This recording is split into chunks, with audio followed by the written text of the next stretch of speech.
കണക്കുകൾ നിരത്തി തെരഞ്ഞെടുപ്പ് തോൽവിയുടെ ആഘാതം ലഘൂകരിക്കാൻ ശ്രമിക്കരുതെന്നും ആഴത്തിലുള്ള പരിശോധന വേണമെന്നും CPM സംസ്ഥാന സെക്രട്ടേറിയറ്റിൽ ആവശ്യം. തോൽവി കഠിനമെന്ന് തിരിച്ചറിഞ്ഞ് ജനങ്ങളോട് അത് ഏറ്റുപറയണമെന്ന ആവശ്യവും യോഗത്തിലുണ്ടായി.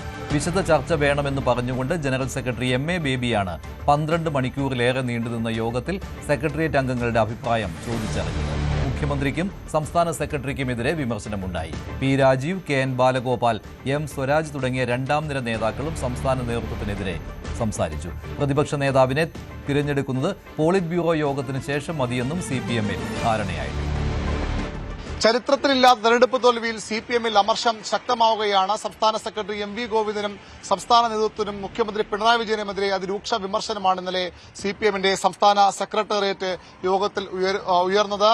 മാത്രമല്ല, കേന്ദ്ര നേതൃത്വം ജനറൽ സെക്രട്ടറി MA ബേബിയുടെ നേതൃത്വത്തിൽ കേന്ദ്ര നേതൃത്വം സംസ്ഥാന പാർട്ടിയിൽ കൂടുതൽ പിടിമുറുക്കുന്നതിനുള്ള നീക്കങ്ങളും സജീവമായിരിക്കുകയാണ്. ഇന്നലെ മാരത്തോൺ സെക്രട്ടേറിയറ്റ് യോഗമാണ് CKG സെന്ററിൽ ചേർന്നത്. രാവിലെ 10 മണിക്ക് ആരംഭിച്ച യോഗം രാത്രി 11 മണിവരെ നീളുന്ന സാഹചര്യമുണ്ടായി. എല്ലാ സെക്രട്ടറികളും വിശദമായി തന്നെ ഇക്കാര്യങ്ങളിൽ നിലപാട് അറിയിക്കണം, എന്താണ് സംഭവിച്ചതെന്ന ചർച്ചയിൽ പങ്കെടുക്കണമെന്ന MA ബേബി നിർദ്ദേശത്തെ തുടർന്നാണ് വിശദമായ ചർച്ചകളിലേക്ക് പോയത്. എല്ലാ കാര്യങ്ങളും പാർട്ടി ആഴത്തിൽ തന്നെ പരിശോധിച്ച് മുന്നോട്ട് പോകണമെന്ന് ബേബി യോഗത്തിൽ നിർദ്ദേശിച്ചു. പാർട്ടിക്ക് സംസ്ഥാനത്ത് ചരിത്രത്തിനുള്ള ഏറ്റവും വലിയ തോൽവിയാണിത്. അത് ആ രീതിയിൽ തന്നെ വിലയിരുത്തണം. കണക്കുകൾ കൊണ്ട് രക്ഷപ്പെടാൻ നോക്കരുത്. കണക്കുകൾ പറഞ്ഞ് തോൽവിയുടെ ആഘാതം കുറയ്ക്കാൻ ശ്രമങ്ങൾ പാടില്ല എന്ന അഭിപ്രായം പ്രധാനപ്പെട്ട നേതാക്കളൊക്കെ ഉന്നയിച്ചു. തോൽവി കഠിനമെന്നത് ഓർത്തു തന്നെ തിരുത്തൽ പ്രക്രിയകളിലേക്കും പോകണം. ജനങ്ങളോട് തെറ്റുപറ്റി, വീഴ്ച പറ്റിയെന്ന് ഏറ്റുപറഞ്ഞ് മുന്നോട്ട് പോകണമെന്ന ആവശ്യവും ഉണ്ടായി.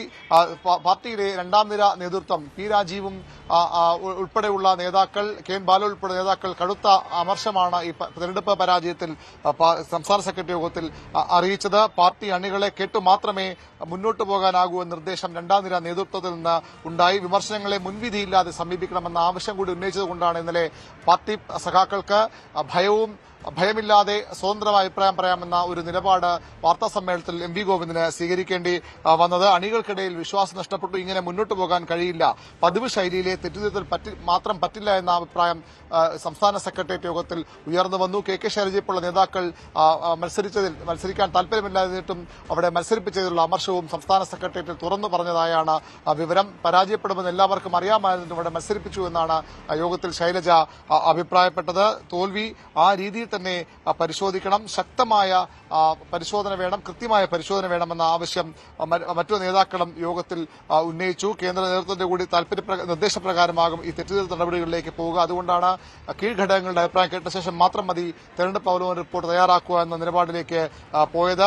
നേതാക്കൾ ആവശ്യപ്പെട്ടതനുസരിച്ചാണ് അത്തരമൊരു നിലപാടിലേക്ക് CPM സംസ്ഥാന നേതൃത്വം പോയത്. ന്യൂനപക്ഷങ്ങൾക്കിടയിൽ വെള്ളാപ്പള്ളി നടേശന്റെ പ്രസ്താവന ഉണ്ടാക്കിയ ആഘാതം, അതുണ്ടാക്കിയ തിരിച്ചടിയും യോഗത്തിൽ ചർച്ചയായി. വെള്ളാപ്പള്ളിയെ തള്ളിപ്പറയേണ്ടിയിരുന്നു എന്ന അഭിപ്രായം നേരത്തെ തദ്ദേശ തെരഞ്ഞെടുപ്പിന് ശേഷം CPM ഉയർന്നു വന്നാണ്. ഇപ്പോഴും അത്രയും അഭിപ്രായമാണ് ഉയർന്നത്. ഏതായാലും പ്രതിപക്ഷ നേതാവ് ആരുന്ന കാര്യത്തിൽ ഇന്നലെ CPM സംസ്ഥാന സെക്രട്ടറി ചർച്ച നടന്നിട്ടില്ല. പോളിറ്റ് ബ്യൂറോ യോഗത്തിന് ശേഷം മാത്രമേ അത്തരം ചർച്ചകളിലേക്ക് കടക്കൂ. അതിൽ CPIയുടെ അഭിപ്രായം നേരത്തെ വന്നെങ്കിലും അത് CPI സംസ്ഥാന നേതൃത്വം തന്നെ അതിൽ നിലപാട് വ്യക്തമാക്കി. ബിനോയ് തന്നെ CPI അല്ല CPM-ന്റെ പ്രതിപക്ഷ നേതാവിനെ തീരുമാനിക്കേണ്ടത്, CPM-ന്റെ അവകാശമെന്ന് പറഞ്ഞുകൊണ്ട് ആ പാർട്ടിയുടെ ചർച്ചകളെ ബിനോയ് തള്ളി പറഞ്ഞുവെങ്കിലും CPI-യിൽ പിണറായി വിജയൻ വീണ്ടും പ്രതിപക്ഷ നേതാവിനാകുന്നതിനോട് കടുത്ത അതൃപ്തിയുള്ളവരുണ്ട്. എന്നാൽ CPI ഇപ്പോൾ പിണറായി വിജയനെ തന്നെ ആക്കാൻ തീരുമാനമെടുത്തിട്ടുമില്ല. അത് പോളിറ്റ് ബ്യൂറോ ചർച്ചകൾക്ക് ശേഷം മാത്രം കേന്ദ്ര നേതൃത്വത്തിനോട് നിലപാടിന്റെ അടിസ്ഥാനത്തിൽ മാത്രമായിരിക്കും ആരാകണം പ്രതിപക്ഷ നേതാവ് എന്ന കാര്യത്തിൽ തീരുമാനമുണ്ടാവുക.